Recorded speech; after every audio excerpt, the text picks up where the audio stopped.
नमस्कार दोस्तों, खबरों के दुनिया में आपका स्वागत है।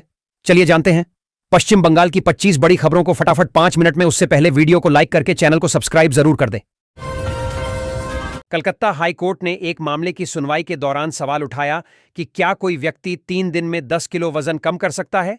दरअसल बिट्टू गंगोपाध्याय नामक एक युवक ने केंद्रीय बल की भर्ती परीक्षा में भाग लिया था।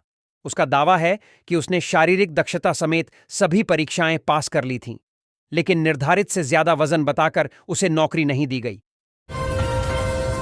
पश्चिम बंगाल के मालदा जिले में तृणमूल कांग्रेस के अध्यक्ष अब्दुर रहीम बख्शी ने भाजपा विधायक शंकर घोष को तेजाब से हमला करने की धमकी दी है।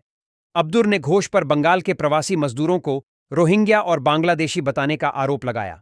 भाजपा ने इस धमकी की निंदा की है और इसे तृणमूल की हताशा बताया है। फिल्म निर्देशक विवेक अग्निहोत्री की नवीनतम फिल्म द बंगाल फाइल्स शुक्रवार को बंगाल के सिनेमाघरों में प्रदर्शित नहीं हुई।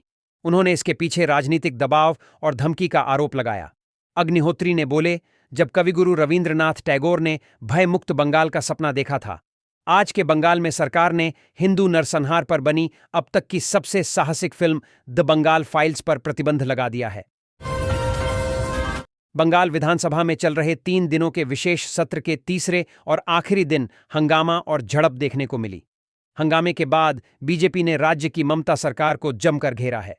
बीजेपी विधायक शुभेंदु अधिकारी ने कहा कि आज पश्चिम बंगाल विधानसभा में लोकतंत्र की हत्यारी ममता और उनके सहयोगी प्रशासन द्वारा लोकतंत्र की हत्या कर दी गई।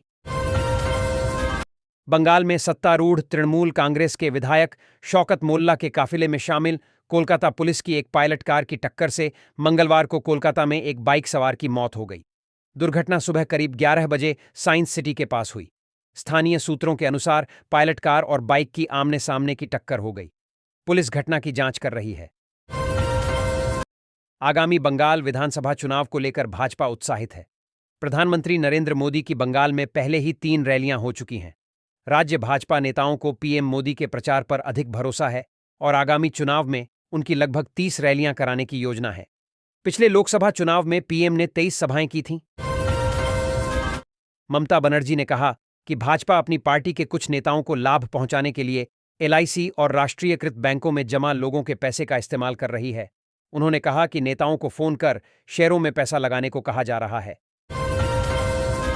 विधानसभा में बंगाली प्रवासियों पर कथित अत्याचार से संबंधित एक सरकारी प्रस्ताव को लेकर चर्चा के दौरान हंगामा हुआ। मुख्यमंत्री ममता बनर्जी प्रस्ताव पर बोलने वाली थीं, तभी भाजपा विधायकों ने नारेबाजी शुरू कर दी। टीएमसी विधायकों ने भी जवाब दिया। पश्चिम बंगाल के एसएससी असिस्टेंट टीचर भर्ती घोटाले में प्रवर्तन निदेशालय ईडी ने सोमवार को बड़ी कार्रवाई करते हुए मुर्शिदाबाद जिले की बुरवान विधानसभा सीट से टीएमसी विधायक जीवन कृष्ण साहा को गिरफ्तार कर लिया। गिरफ्तारी उस समय हुई जब ईडी की टीम उनके घर छापेमारी के लिए पहुंची और विधायक ने अचानक पहली मंजिल से कूदकर दीवार फांदकर भागने की कोशिश की। हालांकि ईडी अधिकारियों ने उन्हें मौके पर ही पकड़ लिया। पश्चिम बंगाल में भाजपा और टीएमसी के बीच तनाव बढ़ गया है।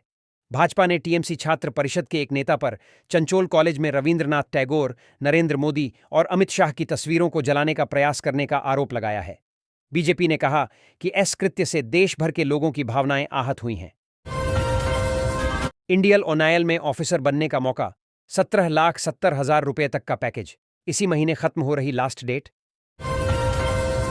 प्रधानमंत्री कौशल विकास योजना, मुफ्त ट्रेनिंग और साथ में मिलेंगे 8,000 रुपये हर महीने। क्या है पीएम विकसित भारत रोजगार योजना, जिसका प्रधानमंत्री ने लाल किले से किया ऐलान। पहली नौकरी पर मिलेंगे 15,000।